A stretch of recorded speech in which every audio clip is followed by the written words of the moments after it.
नमस्कार दोस्तों। आज 12 दिसंबर है और आज के द हिंदू में क्या और क्यों पढ़ना है इसे लेके हम फिर से हाजिर हैं। Stop grading terrorist as good and bad, India in UN, है ना। रुचिरा कंबोज हैं India permanent representative to the UN और इन्होंने कहा है कि आप ग्रेडिंग मत करिए टेररिस्ट को एज गुड एंड बैड। अच्छे आतंकवादी और बुरे आतंकवादी अच्छे और बुरे कैसे होते हैं? आतंकवादी तो आतंकवादी है। इसी पे पूरी चीज़ें कही गई हैं। तो आपको यहाँ पे ये देखना है कि जो भारत में आतंकवादियों की संख्या, भारत में आतंकवादी संगठन है ना, उनकी एक लिस्ट है होम अफेयर्स में, है ना, मिनिस्ट्री ऑफ होम अफेयर्स में एक लिस्ट है। आप उस लिस्ट को देखेंगे और उस लिस्ट को एक बार जरूर पढ़ेंगे, है ना, कि कौन कौन से आतंकवादी हैं इसमें, कौन कौन से आतंकवादी भारत में फैलाते हैं या अंतर्राष्ट्रीय स्तर पे कौन कौन है, उनको भी भारत उनमें उस लिस्ट में रखता है ना। हर एक देश अपने अपने एक लिस्ट बनाता है और उन आतंकवादी जिस लिस्ट में रखा जाता है उसको पूरी तरीके से बैन किया जाता है। अभी बहुत महत्वपूर्ण क्यों है, तो पीएफआई को बैन किया गया है ना, तो इसके लिए आप इसको देखेंगे तो ये ज़्यादा बेहतर होगा। इसके बाद एक और न्यूज है यहाँ पे, cultural diplomacy a bid to restore tradition. Cultural diplomacy, है ना, सांस्कृतिक कूटनीति, है ना।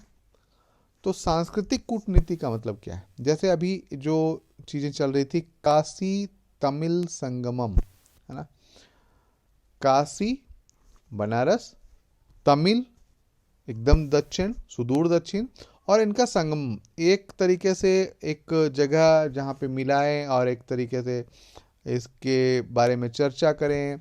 तो इससे क्या होता है कि सांस्कृतिक आदान प्रदान होता है, जिससे क्या होता है कि देश में एक जुटता की भावना या यूनिटी की भावना विकसित होती है। इसी पे बात की गई है। तो अब यहाँ पे तो ये इंटरनल है, क्या पूरे वर्ल्ड के लिए कोई वर्ड है तो है हमारे पास वसुधैव कुटुंबकम। पूरा विश्व हमारा परिवार है ना, पूरा विश्व हमारा परिवार है, वसुधैव कुटुंबकम। तो हम यूज कर सकते हैं। कल्चरल डेमोक्रेसी के लिए हम बहुत आगे हैं। या एक तरीके से देखिए तो बौद्ध धर्म जो है वो भारत से निकलकर पूरे विश्व में फैला, तो बौद्ध धर्म का उदाहरण दे सकते हैं। तो इस तरीके से हम इसको मेंस में यूज कर सकते हैं, ऐसे में यूज कर सकते हैं, इंटरव्यू के टाइम में यूज कर सकते हैं। इसके बाद है पेज नंबर 6 पे बैक ऑन ट्रैक, है ना, बैक ऑन ट्रैक। ये यहाँ पे एक आर्टिकल जो है back on track. PT Usha can create a road map for India's बीटॉम। डिकेड एगो पीटी उषा जो है, अब इनको क्या है कि ओलंपिक समिति का अध्यक्ष चुना गया है ना। तो खैर उनका जो रहा वो तो अलग बात है, लेकिन किस तरीके से 2030 तक यहाँ पे जो दिया भी गया है, 2030 तक जो भारत है ओलंपिक में अपनी पहचान छोड़ पाएगा, इसी के बारे में। साथ ही साथ एक महिला को इतनी बड़ी जिम्मेदारी देना, जैसे लोग कहते हैं ना कि महिलाओं को जिम्मेदारी दे दी इतनी बड़ी, तो अच्छी बात है, ये हमारा सकारात्मक कदम है। अब महिला सशक्तिकरण की बात आई तो आप इसका उदाहरण लिख सकते हैं, एक, है ना, महिला सशक्तिकरण में उदाहरण लिख सकते हैं। तो इस तरीके से ये चीज़ें देखना। साथ ही साथ आपको एक चीज़ और देखना है कि ओलंपिक के बारे में थोड़ा जान लेना है, ओलंपिक के बारे में थोड़ा सा जानकारी रख लेना है और बस ये इतना समाप्त हो जाता है। ठीक है, इसके बाद आपको नहीं जानना है। इसके बाद है on amending the cooperative societies act, है ना, पेज नंबर 8 पे। इसके बाद है on amending the cooperative society act. ठीक है, कोऑपरेटिव सोसाइटी एक्ट, सहकारी समिति अधिनियम, है ना। What are the various changes in the multi state मतलब कई राज्यों के सहकारी संगठनों की बात है। Amendment bill 2022। Will it undermine the authority of the state? Why are the opposition parties rallying against bill? What are the concern regarding the functioning of cooperative in the country. अब यहाँ पे ये देखिए कि ये जो बिल लाया जा रहा है मल्टी स्टेट, मल्टी स्टेट का मतलब है, आप इसे उदाहरण लीजिए अमूल। अमूल की शुरुआत भले ही गुजरात से हो, पर आज पूरे देश में अमूल बिक रहा है। तो क्या मतलब है कि गुजरात से ही अमूल का सारा मटेरियल जाता होगा? नहीं, वहाँ के स्थानीय स्तर पे भी लोग इसके अंतर्गत काम करते होंगे। तो अब ये समझिए कि एक राज्य गुजरात था, अब दूसरे राज्य में तो सहकारी संघों का मतलब विस्तार हो रहा है। इसी पे बात की जा रही है, will it undermine the authority of state, what why are the opposition, मतलब will it undermine the authority of states, क्या राज्य के जो मतलब अथॉरिटी है उसको कम करेगा, और इसको हम किस जगह पे रख पाएंगे, क्या इसमें बदलाव होगा, इसी के बारे में दिया गया। What are the multi state cooperative, क्या है मल्टी स्टेट, है ना। What are the issue with the cooperative sector, क्या इशू चैलेंजेज हैं, यहाँ पे दिया गया है। साथ ही साथ what the bill seek to change, क्या ये जो विधेयक है यह क्या चेंज करना चाहता है, इसी पे पूरी बात की गई है। तो आप इसे एक शॉर्ट नोट्स के तरह में या एक शॉर्ट नोट्स ही बना लीजिए और इसको रख लीजिए, ठीक है। What is the end to end encryption and why are tech companies focusing on it. End to end encryption आपने भी बहुत सुना होगा, यदि आप कोई भी सीरियल देखते हो या कुछ भी देखते हो तो आपने एक व्हाट्सएप का ऐड देखा होगा, and to end encryption.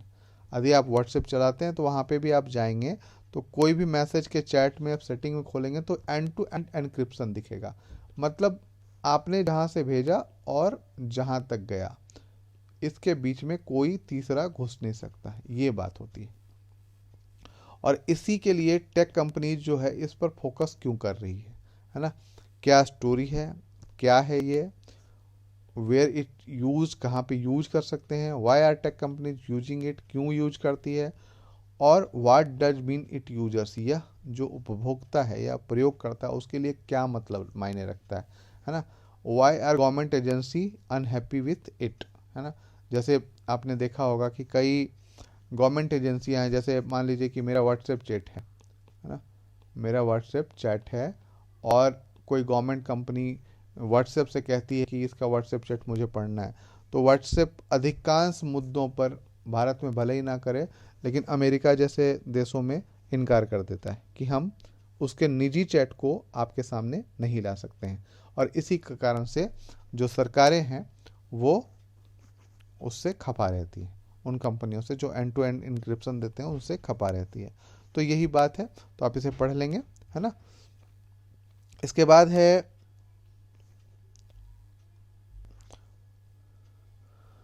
Page number 12 पे, और पेज नंबर 12 पे जो है clean Ganga changes course to conservation tourism and livelihood.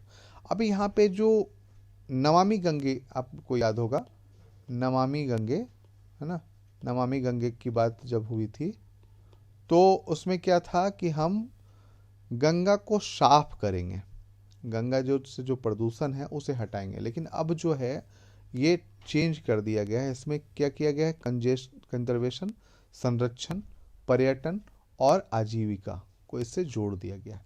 तो ये 3 क्षेत्र जोड़े गए हैं, ठीक है।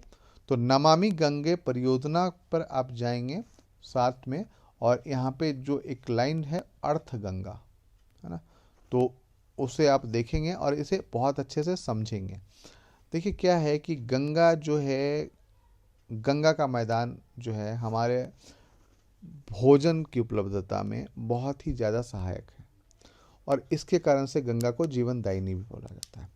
और हम देखेंगे तो गंगा कई क्षेत्रों में, कई सेक्टर्स में आप देखेंगे तो कई सेक्टर्स ऐसे हैं या कई पार्ट ऐसे हैं गंगा के जहाँ पे पॉल्यूशन बहुत ज़्यादा है, फिर आगे जाके वो साफ़ हो जाती है। लेकिन कुछ क्षेत्रों में जैसे कानपुर, आगरा, मतलब इलाहाबाद वाले क्षेत्रों में बहुत ज़्यादा पॉल्यूशन है, और उन पॉल्यूशन के कारण गंगा वहाँ पे बहुत ही गंदी हो जाती है, जिसके कारण मतलब या अब आगरा में जमुना कहेंगे तो कोई नहीं, वो मिलता है। और इसके कारण से ये जो दिल्ली से लेके कानपुर या इलाहाबाद तक कह लें तो गंगा बहुत प्रदूषित है, और उसके बाद वो फिर थोड़ा साफ हो जाती है, और दिल्ली के पहले भी साफ होती है।